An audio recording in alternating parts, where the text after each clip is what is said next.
എൻ്റെ പേര് ജോർജ് പടിയേടത്ത്. ഞാൻ BJPയുടെ പ്രതിനിധിയായി ഈ രാഷ്ട്രീയ സംവാദത്തിൽ അമേരിക്കൻ മലയാളികളായ വിവിധ രാഷ്ട്രീയ പാർട്ടികളെ പ്രതിനിധാനം ചെയ്യുന്ന എൻ്റെ സുഹൃത്തുക്കളുമായി ഒരു ചർച്ചാ സമ്മേളനത്തിൽ പങ്കുവയ്ക്കുവാൻ ആഗ്രഹിക്കുന്നു. ലോകത്തിലെ ഏറ്റവും വലിയ ജനാധിപത്യ രാജ്യമായ ഇന്ത്യ ഒരു ദേശീയ തെരഞ്ഞെടുപ്പിനെ അഭിമുഖീകരിക്കുന്ന ഈ സമയത്ത് ആ തെരഞ്ഞെടുപ്പിൻ്റെ ഫലം, അതിൻ്റെ പ്രത്യാഘാതങ്ങൾ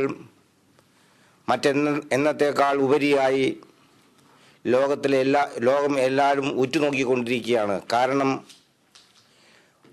5-10 വർഷങ്ങൾക്ക് മുമ്പെന്നത്തേക്കാൾ ഉപരിയായി ലോകത്തിലെ പ്രമുഖ രാഷ്ട്രങ്ങളുടെ മുൻനിരയിലേക്ക് ഇന്ത്യ അമേരിക്കയോടും ചൈനയോടുമൊപ്പം വന്നിരിക്കുന്ന ഈ പരിസ്ഥിതിയിൽ ഇന്ത്യയിലെ തെരഞ്ഞെടുപ്പും അതിൻ്റെ ഫലങ്ങളും ഇന്ത്യയിൽ ഏത് കക്ഷി ഭരണത്തിൽ വരുമെന്നുള്ളതും ഇന്ത്യയിൽ മാത്രം ഒതുങ്ങി നിൽക്കുന്നതിനേക്കാൾ അതീതമായിട്ട് ലോകരാഷ്ട്രങ്ങളെല്ലാം ഉറ്റുനോക്കിക്കൊണ്ടിരിക്കുന്നു എന്നുള്ളത് തന്നെ ആ തെരഞ്ഞെടുപ്പിൻ്റെ പ്രാമുഖ്യത്തെ കാണിക്കുന്നുണ്ട്. ഇന്ത്യയിലെ തെരഞ്ഞെടുപ്പിലേക്ക് നോക്കുമ്പോൾ 3 പ്രധാന രാഷ്ട്രീയ കക്ഷികൾ ഈ 3 മുന്നണികളായി മത്സരിക്കുമ്പോൾ ഞാൻ പ്രതിനിധാനം ചെയ്യുന്ന BJP പൂർണ്ണമായും ഈ തെരഞ്ഞെടുപ്പിൽ അധികാരത്തിലേക്ക് വരുമെന്ന് ഞങ്ങൾ സമ്പൂർണ്ണമായി വിശ്വസിക്കുന്നു. അതിന് കാരണം കോൺഗ്രസിൻ്റെ കഴിഞ്ഞ കാല ഇന്ത്യയിൽ വലിയ നേട്ടങ്ങൾ ഉണ്ടാക്കിയെന്ന് അവർ അവകാശപ്പെടുമ്പോൾ ഇന്ത്യയിൽ സമ്പന്നന്മാരുടെ എണ്ണം കൂട്ടുന്നതിൽ അവർ വിജയിച്ചുവെങ്കിലും ദാരിദ്ര്യരേഖയ്ക്ക് താഴെയുള്ള പട്ടിണിപ്പാവങ്ങളുടെ എണ്ണം കൂട്ടുന്നതിൽ ഏറ്റവും വിജയിച്ച ഭരണമെന്ന് BJP ഉറക്കെ പ്രഖ്യാപിക്കാൻ ആഗ്രഹിക്കുകയാണ്. BJPയുടെ പ്രകടന പത്രികയുടെ ഏറ്റവും പ്രധാന പോയിന്റും ദാരിദ്ര്യരേഖയ്ക്ക് താഴെയുള്ള പാവപ്പെട്ട ഇന്ത്യക്കാരുടെ എണ്ണം കുറയ്ക്കുക എന്നുള്ളതായിരിക്കണം. എത്ര കുബേരന്മാർ ഇന്ത്യ സൃഷ്ടിച്ചു എന്നുള്ളതല്ല, അല്ലെങ്കിൽ ലോകത്തിലെ വലിയ വമ്പന്മാരുടെ എണ്ണത്തിൽ ഇന്ത്യക്ക് എത്ര കുബേരന്മാരെ ഉണ്ടാക്കിയതിനൊക്കെ ഒരു പട്ടിണിയില്ലാത്തൊരു രാജ്യത്തെ ഇന്ത്യക്ക് പ്രദാനം ചെയ്യുവാൻ ഒരു ഭരണകൂടത്തിന് സാധിക്കുമോ എന്നുള്ളതാണ് ഈ ഇലക്ഷൻ്റെ ഏറ്റവും പ്രധാനമായ ഉദ്ദേശവും. അതുകൊണ്ട് വ്യക്തമായിട്ട് BJP അതിൻ്റെ പ്രകടന പത്രിക വ്യക്തമാക്കുന്നുണ്ട്. ആ പ്രകടന പത്രികയിൽ ഒന്നാമത്തെ പോയിന്റുകൾ ദാരിദ്ര്യരേഖയ്ക്ക് താഴെയുള്ള ഇരിക്കുന്ന പാവപ്പെട്ടവർക്ക് 2 രൂപയ്ക്ക് അരിയും ഗോതമ്പും നൽകുമെന്നത് അത് പ്രഖ്യാപിക്കുന്നു.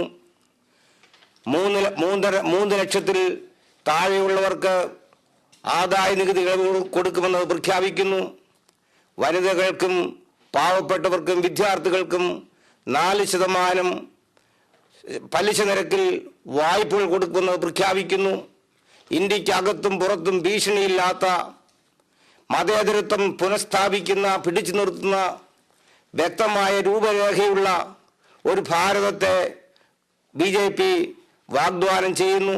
ഇന്ത്യ ഇന്ന് അകത്തും പുറത്തും ഭീഷണിയെ നേരിടുന്ന സമയത്ത് കോൺഗ്രസിന് സാധിക്കില്ല എന്നും BJPയുടെ നേതൃത്വത്തിലുള്ള NDA ഭരണകൂടത്തിന് മാത്രമേ ഒരു സുരക്ഷമായി ഇന്ത്യയെ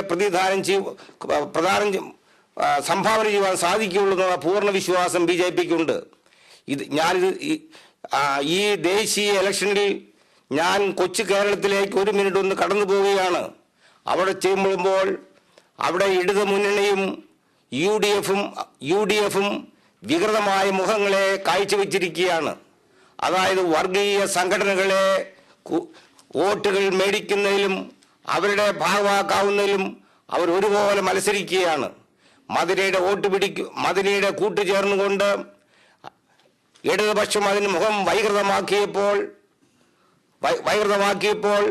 UDF ഇസ്ലാമിക പാർട്ടിയുടെയും NDF-ന്റെയും പിന്തുണ നേടിച്ചുകൊണ്ട് 2 കൂട്ടരും ഒരുപോലെ മുഖം വികൃതമാക്കിയപ്പോൾ മതേതരത്തെ ഉറക്കെ പ്രഖ്യാപിക്കുന്ന ഒരേ ഒരു രാഷ്ട്രീയ കക്ഷി BJP ആണെന്ന് പൊതുജനങ്ങളുടെ മുമ്പിൽ വ്യക്തമായിരിക്കുന്ന സമയത്ത് ഈ ഇലക്ഷൻ കറതീരാത്ത വർഗീയത്വമില്ലാത്ത മതേതരത്വം പുനഃസ്ഥാപിക്കുമെന്ന് പ്രഖ്യാപിക്കുന്ന ഒരു കക്ഷിയായി BJP മാറുകയും NDA ഈ ഇലക്ഷനിൽ ഇന്ത്യയിൽ ഭൂരിപക്ഷം കരസ്ഥമാക്കി ഒരു വ്യക്തമായ ഭൂരിപക്ഷത്തിന്റെ ഒരു രാഷ്ട്രീയ സംവിധാനത്തെ സംഭാവന ചെയ്യുമെന്നും ഞാൻ പ്രത്യാശിക്കുന്നു.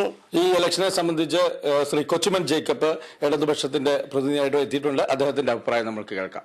എൻ്റെ പേര് കൊച്ചുമൻ ജേക്കബ് എന്നാണ്.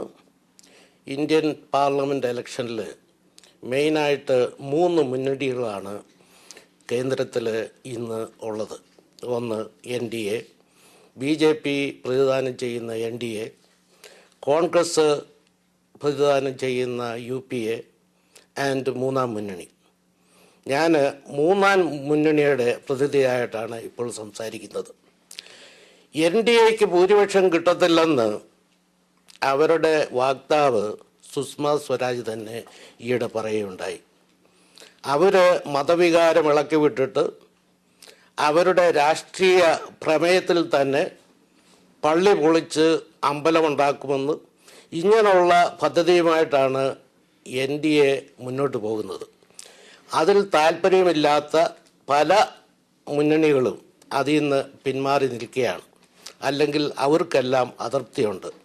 അപ്പോൾ സുഷമ സ്വരാജ് പറഞ്ഞത് മിക്കവാറും ശരിയാണ്, അവർക്ക് അധികാരം കിട്ടാൻ പോകുന്നില്ല. UPA എന്ന് പറയുന്നത് ഇന്ന് കോൺഗ്രസ് തന്നെയാണ് അതിലുള്ളത്. UPAയുടെ ശക്തി കേന്ദ്രങ്ങളായ ലാലു പ്രസാദ് യാദവ്, രാംപ്രസാദ് വിലാസ്, അതുപോലെ സാമ്രാജ്യ പാർട്ടി, അവരെല്ലാം കുറുമുന്നണി രൂപീകരിച്ചിരിക്കുകയാണ്. ഇന്ന് NCPയുടെ ശരത് പവാർ വരെ 3-ാം മുന്നണിയിലേക്ക് ചേക്കേറാൻ നോക്കിക്കൊണ്ടിരിക്കുകയാണ്. അപ്പോൾ കോൺഗ്രസ്സിന് ഇന്ത്യയിൽ ഇനിയും സ്വപ്നം കാണാമെന്ന് ഈ ഇലക്ഷനിൽ കൂടെ സ്വപ്നം മാത്രമേ ഉള്ളൂ. അവർ ഒരിക്കലും അധികാരത്തിൽ വരുത്തില്ല. പിന്നെ ഇവിടെ എന്തെങ്കിലും ഹോപ്പുള്ളത് 3-ാം മുന്നണിയാണ്. 3-ാം മുന്നണിയിലേക്ക് ഇതിൽ നിന്നും വിട്ടുപോകുന്ന ഘടകങ്ങളെല്ലാം 3-ാം മുന്നണിയിലേക്ക് ഇടതുപക്ഷം മുന്നിട്ട് നിൽക്കുന്ന ഇടതുപക്ഷത്തിൻ്റെ പ്രാതിനിധ്യമുള്ള 3-ാം മുന്നണിയാണ് ഇനിയും ഇന്ത്യയിൽ ഭരിക്കാൻ പ്രതീക്ഷയുള്ള ഏക മുന്നണി. കേരളത്തെ പറ്റി പറഞ്ഞാൽ കേരളത്തിലെ BJP എന്ന് പറയുന്നത് പ്രസക്തമല്ല. BJP ഉണ്ടെങ്കിലും ഇലക്ഷൻ വരുമ്പോൾ അവരുള്ള വിറ്റിട്ട് വോട്ട് വിറ്റ് കാശാക്കി ചിലവാക്കുന്ന ഒരു പാർട്ടിയായിട്ട് മാറിയിരിക്കുകയാണ്. അത് ഇപ്പം തന്നെ അല്ല, ഈ കഴിഞ്ഞ കാലങ്ങളിൽ പ്രവർത്തനം കൊണ്ടും രീതി കൊണ്ടും പറയുന്നതാണ്. പിന്നെ കോൺഗ്രസ് ഇന്ന് ഭരിക്കുന്നത് ഇടതുപക്ഷമാണ്. ഈ അടുത്ത കാലങ്ങളിലുള്ള മന്ത്രിസഭകൾ ഏറ്റവും നല്ല സാധാരണക്കാർക്ക്, പണക്കാരുടെ കാര്യം എനിക്ക് അറിഞ്ഞുകൂടാ, സാധാരണക്കാർക്ക് നല്ല രീതിയിൽ സഹായങ്ങൾ ചെയ്യുന്ന ഒരു ഗവൺമെൻറ്റാണ് ഇന്ന് ഇടതുപക്ഷത്തിൻ്റെ ഉള്ളത്. അത് നിങ്ങൾ സാധാരണക്കാരോട് ചോദിച്ചാൽ അറിയാം.